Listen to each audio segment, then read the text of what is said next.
November 1st, 1944, Tokyo.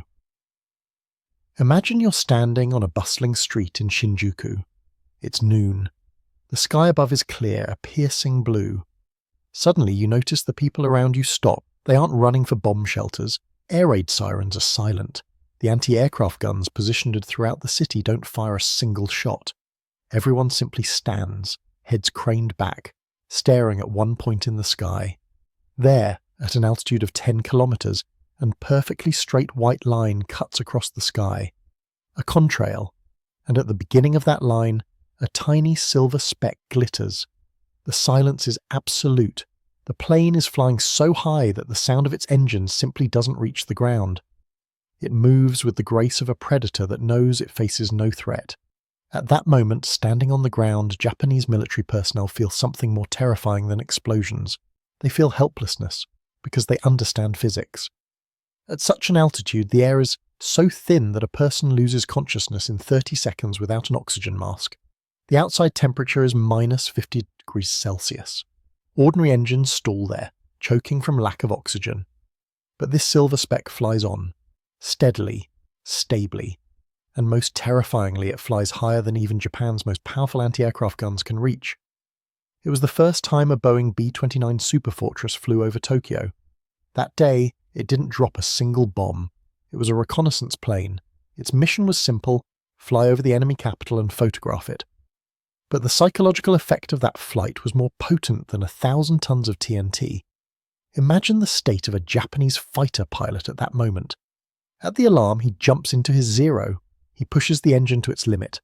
The plane shakes. Metal groans under the stress. He climbs to 7,000 meters, then 8,000. He's cold, the cockpit isn't pressurized, and his oxygen mask chafes his face. Then he looks up and sees the enemy.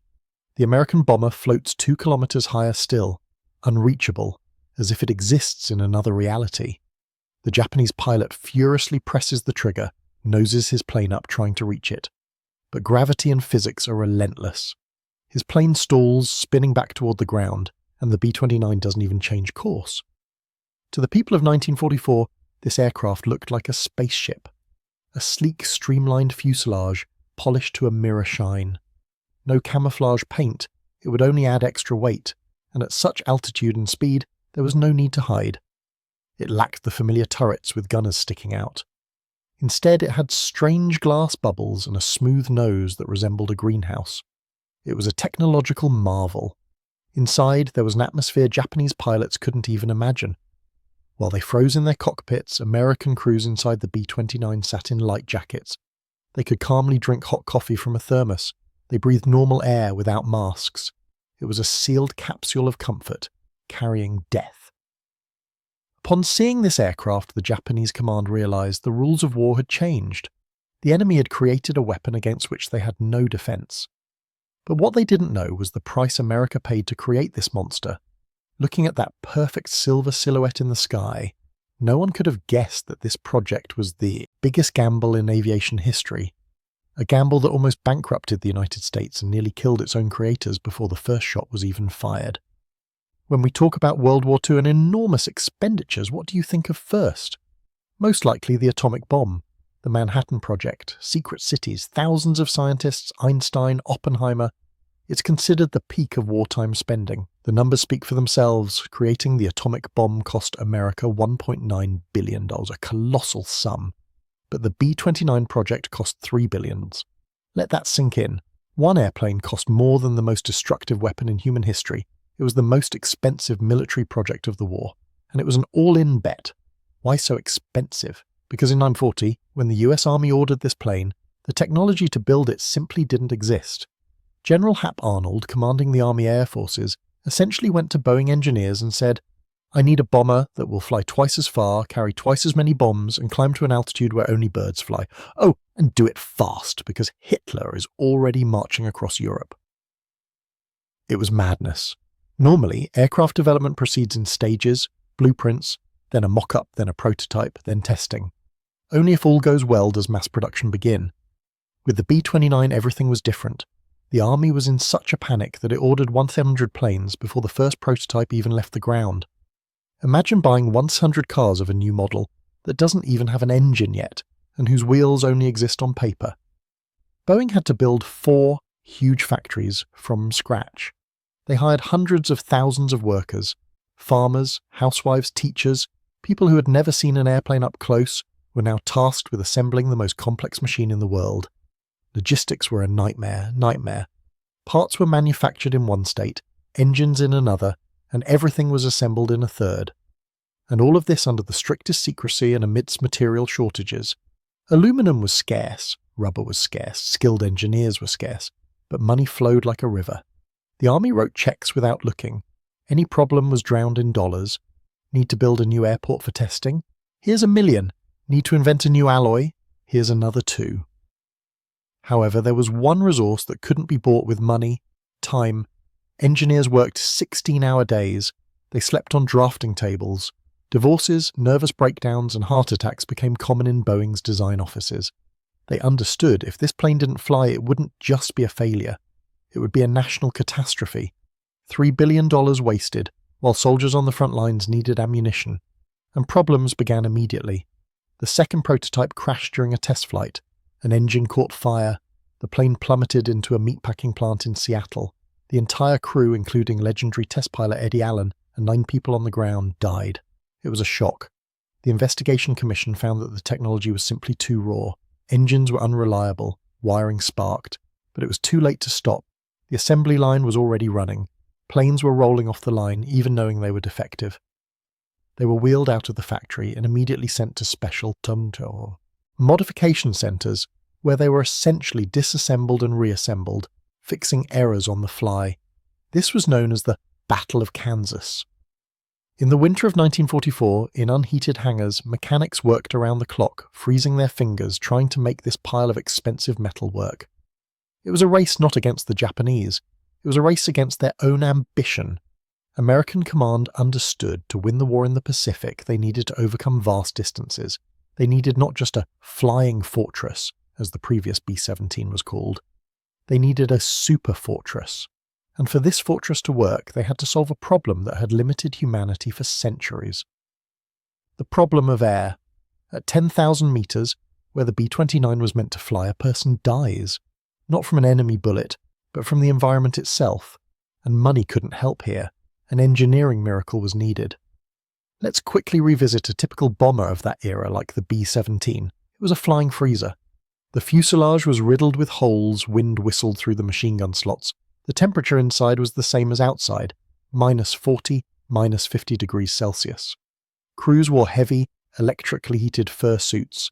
If the heating broke, and it often did, people suffered frostbite in minutes.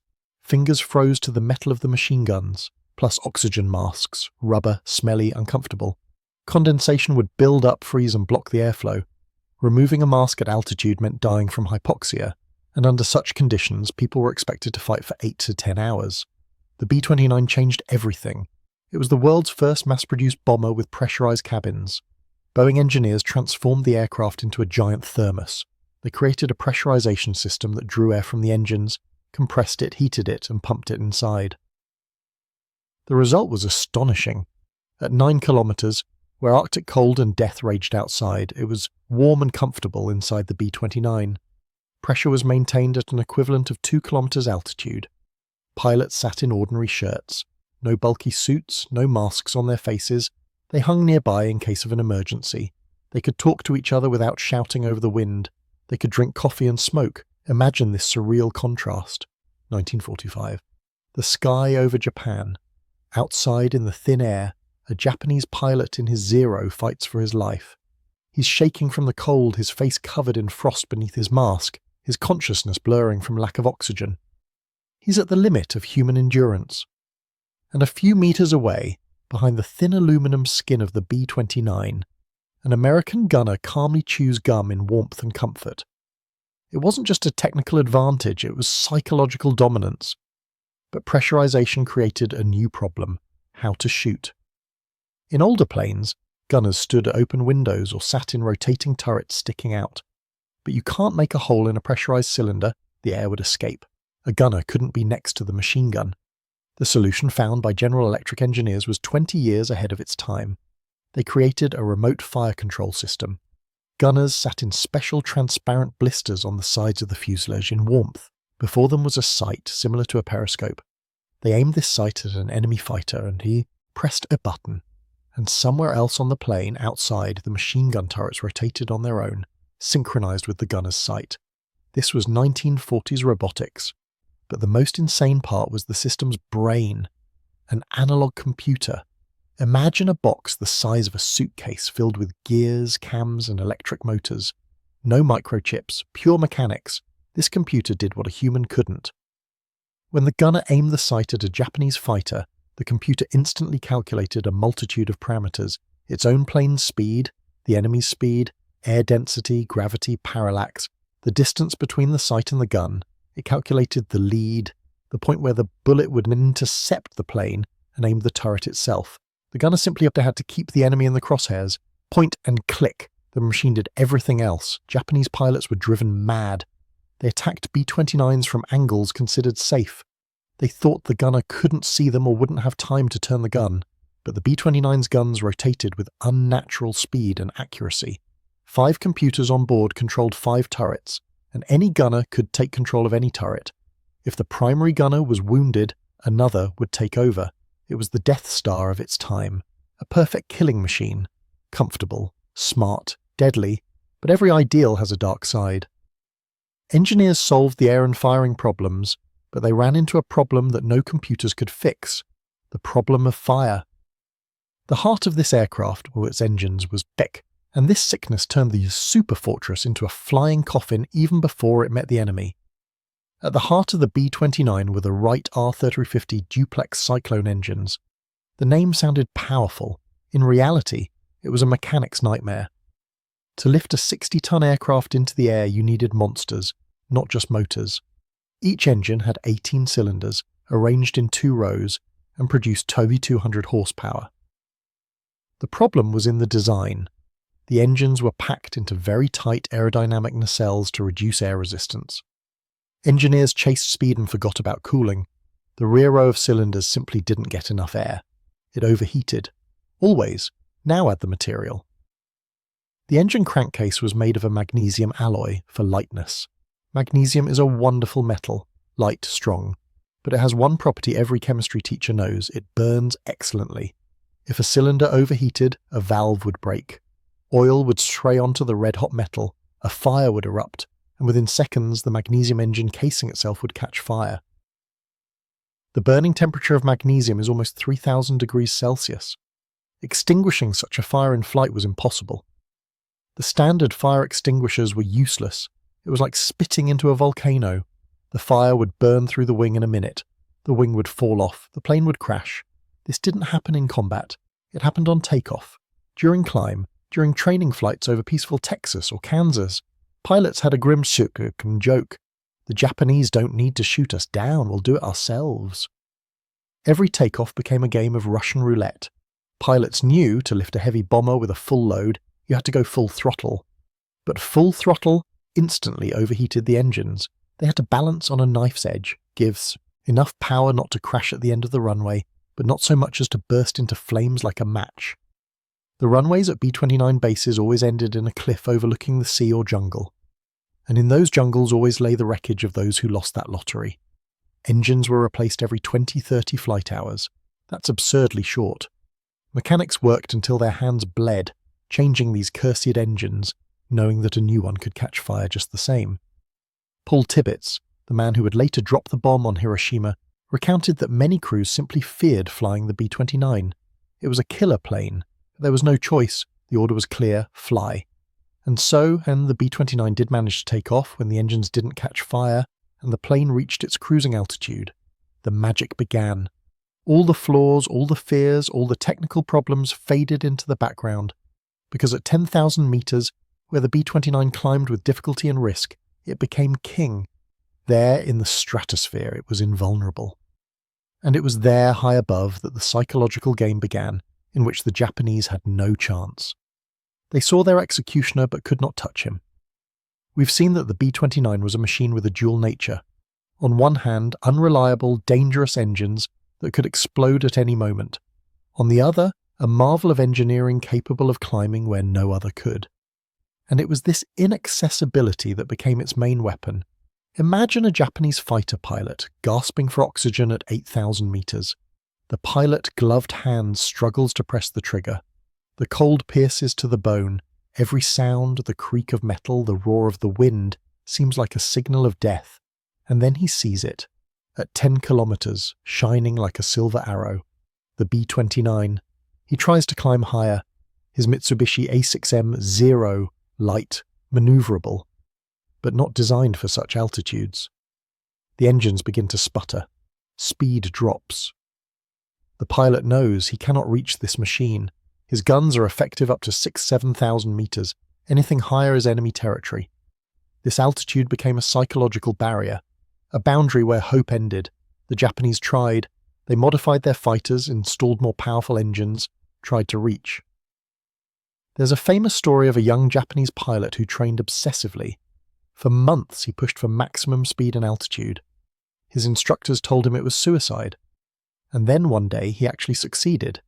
He raised his 0 to the altitude where the B-29 floated. The silver giant was right in front of him. He aimed. His hands trembled from cold and tension. He pressed the trigger, and nothing. The machine guns were silent, not because they ran out of ammunition, but because the ice accumulated in the barrels and mechanisms rendered them useless for firing. He made it there, but he couldn't shoot, and he watched as the B-29, paying him no attention, calmly flew on. For Japanese pilots, it was humiliating. They were the best pilots in the world. They fought with incredible bravery, but against the B-29 they were powerless. The same applied to anti-aircraft batteries. Their maximum effective range was about 9 to 10 kilometers, but to hit a target flying at that altitude, one had to account for speed, wind, and direction. Anti-aircraft gunners saw silver specks floating high above them. They fired, but their shells, launched on a trajectory, failed to reach the target. They either fell short or flew far behind. It was like fighting ghosts. Americans understood this effect. They knew that the B-29 was not just a bomber. It was a symbol of their technological superiority, a symbol that Japan, in its isolation, had fallen behind. When B-29s flew over cities, people below saw them as something otherworldly. They couldn't understand how such a behemoth could fly so high. They couldn't reach it. This evoked not so much fear as a sense of doom. They can do whatever they want, and we can't do anything in return. This feeling of complete helplessness was, perhaps, more devastating than the bombs themselves. It undermined the will to resist. But this inaccessibility had another side. Altitude is not just the absence of danger from above. It's also a place where the weather behaves entirely differently, unpredictably, cruelly. It was there at 10 kilometers that the B-29 encountered an enemy that neither engines nor guns nor dollars could defeat, an enemy that blew it off course like a speck of dust. Autumn 1944, the first B-29s arrived on the Pacific Islands. The mission was simple: climb to 10 kilometers, fly to Tokyo, drop bombs on factories, and return. The pilots were confident. They had the best technology in the world, the legendary Norden bomb sight, which allowed them to hit a pickle barrel from 6 kilometers up. They took off. They reached their bombing run. They aimed, and they missed. Not by meters, by kilometers. Bombs fell into the ocean, into fields, into residential areas, anywhere but on the military factories. The effectiveness was catastrophic. In one of the first raids on the Musashino aircraft factory, only 30 bombs hit the target out of 100 planes. The factory continued to operate as if nothing had happened. American generals were furious. They had spent $3 billion on a superweapon that couldn't hit a barn. Pilots were accused of cowardice and incompetence, but the pilots returned with insane stories. "Sir, we were flying at 400 km/h, but relative to the ground, we were moving like a race car at 700, and on the way back we were almost hovering in place." Meteorologists scoffed. Winds like that don't exist. They were wrong. The Americans had accidentally discovered what every commercial airline pilot knows today: jet streams.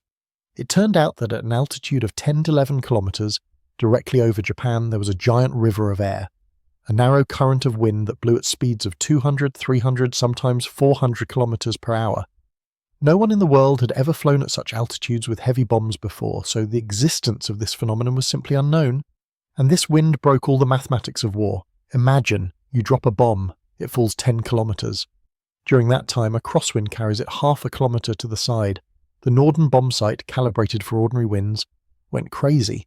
It couldn't correct for such values. Moreover, if the plane flew against the wind, it almost stopped. It became a perfect stationary target for anti-aircraft guns, which could finally get a bead on it. If it flew with the wind, its speed became so wild that the bombardier had only 3 seconds to find the target, aim, and press the button. This was physically impossible. The situation became a stalemate. The US had a plane that could reach Japan, but it couldn't accomplish anything there. The altitude that protected them from fighters rendered them useless as a weapon. It was a dead end, a technological dead end. High-altitude precision bombing, a doctrine the US Army Air Forces had prided themselves on for years, wasn't working. Something had to change, radically. And then, a man stepped onto the scene who didn't believe in technology. He believed in brutality. He believed in results at any cost. His name was Curtis LeMay, and he had a plan that would make even the most hardened military men shudder.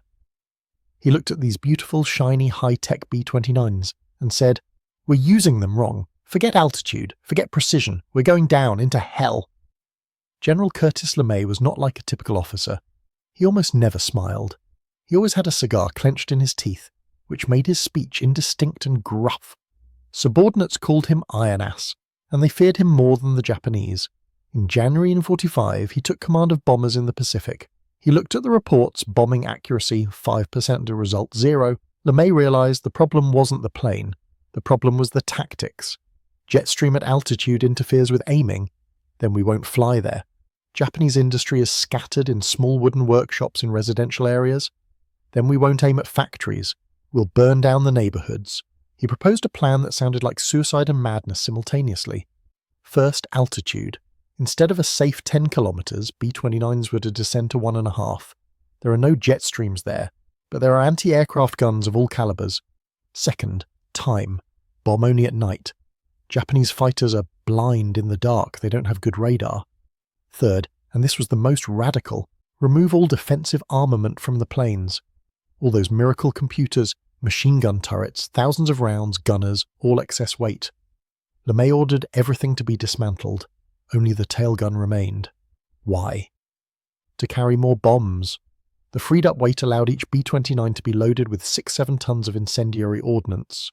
Napalm, magnesium, phosphorus. It was the transformation of a flying fortress into a flying gas tank. The crews were horrified.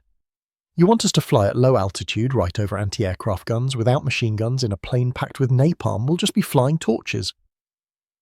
LeMay was unyielding. He understood the mathematics of war. He calculated that at night, at low altitude, the Japanese wouldn't have time to react. And even if they did, the losses would be acceptable for the sake of the outcome. But the main change was the target. No more pinpoint strikes on factories. The target was Tokyo, the entire city. Japanese cities were built of wood and paper. Population density was incredible. LeMay understood, if they set them ablaze correctly, the fire would do all the work for them. It was a rejection of civilized warfare. It was a decision to destroy not an army but the enemy's habitat. The night before the mission, LeMay told his officers a phrase that has gone down in history: "If we lose this war, I'll be tried as a war criminal," and they'd be right. He fully understood the moral gravity of what he was about to do, but his logic was simple. The faster Japan burned, the faster the war would end, and the fewer American boys would die in an invasion. It was cruel arithmetic. Civilian lives versus soldiers' lives. The order was given, the date set. March 9th, 1945, Operation Meeting House. 300 giant silver birds, stripped of their claws but filled with fire, rose into the sky from the Mariana Islands. They flew low, heavily banking from wing to wing. Ahead of them awaited Tokyo, a city that did not yet know that this night would be the last for 100,000 people. March 9th, 1945, midnight. The first Pathfinder bombers approached Tokyo. Their task was grim but simple, to draw a cross. They dropped incendiary bombs to create a huge burning X in the center of the Shitamaki working-class district. It was a beacon for the other 300 planes. And then hell began.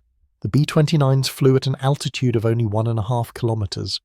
Tokyo residents could see the rivets on their wings in the light of the fires. The roar of the engines was so dense that the ground vibrated from it. Every few seconds, clusters of napalm bombs spilled from the belly of another giant. In the air, they opened, and a rain of thousands of small burning tubes fell upon the city. Japanese homes ignited instantly. Wood, paper, bamboo partitions, all were ideal fuel, but it wasn't just a fire, it was a firestorm. When such a vast area ignites simultaneously, the fire begins to behave like a living entity. Superheated air rapidly rises, creating a vacuum below. Fresh air is sucked in from the outskirts at hurricane force.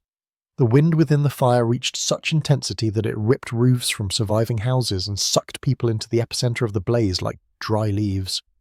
B-29 pilots flying in the second and third waves told horrific stories. The smell. Even at 1.5 kilometers altitude, inside the pressurized cabins, they could smell the sweetish, nauseating odor of burning flesh. The turbulence from the rising currents of hot air was so severe that the C-ton planes were tossed hundreds of meters upward. One flight engineer reported, "Sir, the outside air thermometer shows plus 40. At 1.5 kilometers at night. From below, it looked like the end of the world. People ran, but there was nowhere to run. Streets were blocked by walls of fire. Asphalt melted, gripping people's feet like glue. Those who tried to hide in bomb shelters suffocated. Fire sucked all the oxygen out of the air. Thousands of people rushed to the Sumida River and canals, hoping for salvation in the water. But the water boiled. Temperatures at the epicenter reached 1,000 degrees Celsius. People spontaneously combusted without even touching the flames. Just from the heat, their clothing and hair ignited instantly. Glassware in homes melted into shapeless puddles. Metal structures of bridges glowed red-hot and collapsed into the water. In 6 hours of bombing, 40 square kilometers of Tokyo burned. Entire districts vanished. In the morning, when the smoke had somewhat cleared, the city looked like an ash-desert desert. By the most conservative estimates, 80,000 to 100,000 people died. More than in the instantaneous blast at Hiroshima or Nagasaki, 1 million. People were left homeless. General LeMay had achieved his goal. Japanese industry in Tokyo ceased to exist. Along with it, the people who worked there and their families ceased to exist. The psychological effect was devastating. Emperor Hirohito, who visited the ruins a few days later, was appalled. It was this site, the boundless field of ash where the capital once stood, that became the first impetus toward the idea of surrender. The B-29 was no longer a silver speck in the sky. It had become a demon that descended from the heavens and burned their world to ashes. After that night, the Americans understood. The tactic worked, and they repeated it with Osaka, Kobe, Nagoya. But the B-29 had one more final role, a role that would forever cement its place in history as the destroyer of worlds. For this role, it didn't even need a fleet of 300 aircraft. Just one plane was enough. By the summer of 1945, the B-29 had already proven it could destroy cities with fire, but there was one secret modification that even most crews didn't know about: Project Silverplate. Normally, a B-29 was packed with equipment, but these planes were strange. Everything superfluous was removed. All armor. All guns except the tailgun. Even some fuel tanks. Why? To lighten the aircraft. But the bomb bay was modified. The doors opened faster and the mounts were designed for a single object. A huge, heavy object weighing 4.5 tons. No one knew what it was. Pilots were told, "Practice a sharp 1 to 5 degree turn immediately after release. You'll have exactly 45 seconds to get 10 kilometers away from the blast point." Why run so far from an ordinary bomb? The pilots didn't ask questions. August 6, 1945. Colonel Paul Tibbets approached his plane. On the nose, freshly painted, was the name Enola Gay. It was his mother's name. He said he wanted his mother to symbolically protect him and the crew on this flight. The cruel irony of history, a loving mother's name became synonymous with death for tens of thousands of other mothers and children. The flight was routine. No Japanese fighters, no anti-aircraft fire. The B-29 flew at its favorite altitude, 10 kilometers, in complete safety, unreachable. At 8:15 a.m., Bombardier Thomas Farabee pressed the button. The plane lurched sharply, freed from 4 tons of weight. Tibbets immediately executed the steep turn they had practiced for months. 43 seconds later, the sky was torn by a flash brighter than the sun. The shockwave caught up with the plane when it was already far away. The B-29 was shaken as if struck by a giant hammer. "Anti-aircraft!" someone from the crew yelled. "No," Tibbets replied. That was it.